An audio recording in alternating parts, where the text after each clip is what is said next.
ஆண்டவரும் நிச்சயமாய் இயேசு கிறிஸ்துவின் நாமத்தினாலே உங்களை வாழ்த்துக்கிறேன். கர்த்தர் ஆசீர்வதிப்பாராக.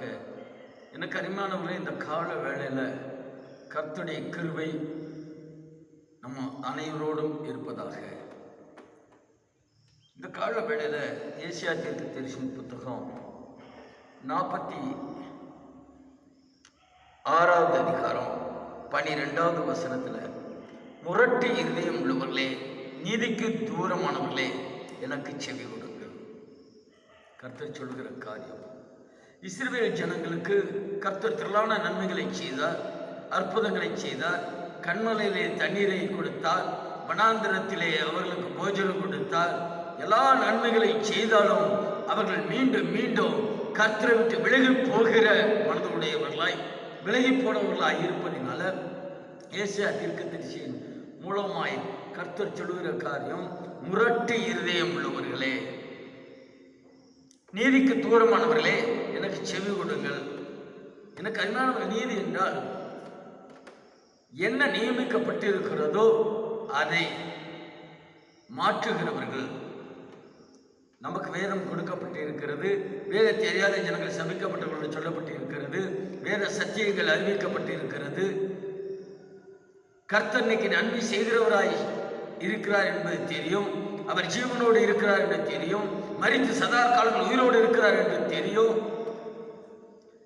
தெரிந்தும் அவரை நம்பாதபடியாய், அவரை சேர்ந்து அவரை தொழுது கொள்ளாதபடியாய் இருக்கிற முரட்டு இருதயம் உள்ளவர்களே என்று ஏசியா எழுதி வைத்திருக்கிறார். அவர்கள் நீதிக்கு தூரமானவர்களாம்.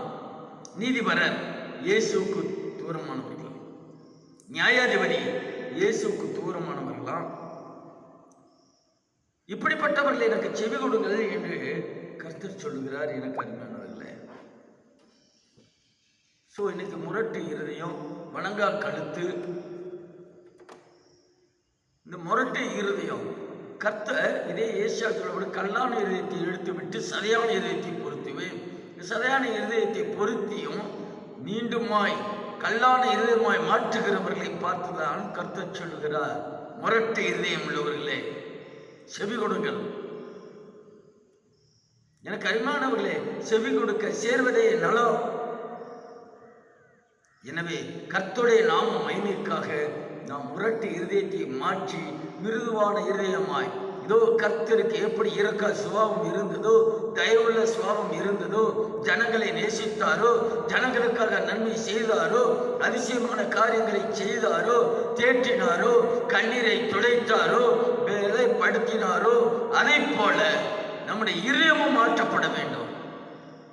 பெயர் அளவிலே நான் கிறிஸ்துவை ஏற்றுக்கொண்டிருக்கிறேன், ரட்சிக்கப்பட்டிருக்கிறேன், நீதி நிறைவேற்றி இருக்கிறேன், ஞானஸ்தானம் எடுத்திருக்கிறேன் என்று பெயர் அளவில் சொல்லுகிறதெல்லாம் இனி செல்லாது. கர்த்தருடைய நாம மகிமைக்காக முரட்டு இருதயங்கள் மாற்றப்பட வேண்டும். கடினமான இருதயங்கள் கர்த்தராகிய இயேசுவின் மிருதுவான இதயத்தோடு இணைந்திருக்க வேண்டும். அப்படிப்பட்டவர்கள் தான் கர்த்தராகிய இயேசுவின் நாமத்தை சார்ந்தவர்களாக இருக்க முடியும். இல்ல, நான் கிறிஸ்தவனாக இருக்கிறேன் என்று சொல்லிக்கொண்டு கிறிஸ்துவை குறித்து அறியாதபடி, சுபாவத்தை அறியாதபடி இருப்போமானால் நாம் பொய் சொல்லுகிறவர்கள் என்று அர்த்தம். எனக்கு அருமையானவர்களே, இதோ வேதத்திலே ஏசாயா 48வது அதிகாரம் கடைசி வசனம், துன்மார்க்கருக்கு சமாதானம் இல்லை என்று கர்த்தர் சொல்கிறார். துன்மார்க்கருக்கு, நீதி நிறைவேற்றியவர்களுக்கு, நீதியை தூரத்திலே வைக்கிறவர்களுக்கு, நீதியை பகைக்கிறவர்களுக்கு சமாதானம் இருக்காது. அவர்கள் துன்மார்க்கர் என்று அருமையாய் வேதம் சொல்லுகிறது. எனக்கு அருமையானவர்களே, எனவே நாம் எப்பொழுதும் கர்த்தரை சார்ந்து நன்மை செய்கிறவர்களாய், கர்த்தர் எதற்காக வந்தாரோ அந்த நோக்கம் நிறைவேற நம்மை நாமே அர்ப்பணித்து செயல்படுவோமானால் தேசம் இயேசுவை அறியும், இயேசுவின் அன்பை அறியும், விடுதலையை சுதந்திரிக்கும், அற்புதங்களை பெற்றுக்கொள்ள முடியும். நமது கரங்களிலே கர்த்தர் கொடுத்து விட்டார். நம்முடைய இருதயம் முரட்டு இருதயமாக இருக்கக்கூடாது, கடினமான இருதயமாக இருக்கக்கூடாது. ஒரு சிலரெல்லாம் பேசும் பொழுது பார்த்தீங்கன்னா அவ்வளோ கடினமாகவே பேசிக்கொண்டே இருப்பாங்க. எப்படிதான் இப்படி பேசுகிறார்கள் தெரியாது. இயேசுவின் அன்பு எங்க, தேவ அன்பு எங்க, கடைசி காலங்களிலே அன்பு தணிந்து போகும். அது தணிந்து போய் கொண்டிருக்கிறது. ஒருவரை ஒருவர் பட்சித்தீர்களானால் அழிவீர்கள் வேதம் சொல்லுகிறது. எனவே எனக்கு அன்பானவர்களே, இனி நாட்கள் இல்லை, கர்த்தராகிய இயேசு கிறிஸ்து வரப்போகிறார். எபிரேயர் 9:27 வேதம் சொல்லுகிறது, ஒரே முறை மரணம், ஒரே முறை நியாய தீர்ப்பு.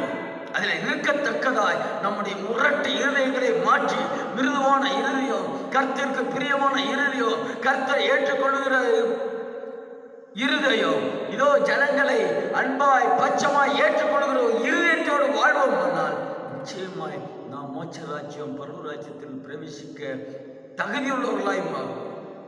கர்த்தராகிய இயேசு கிறிஸ்து வரப்போகிறார், ராஜாதி ராஜாவாய்.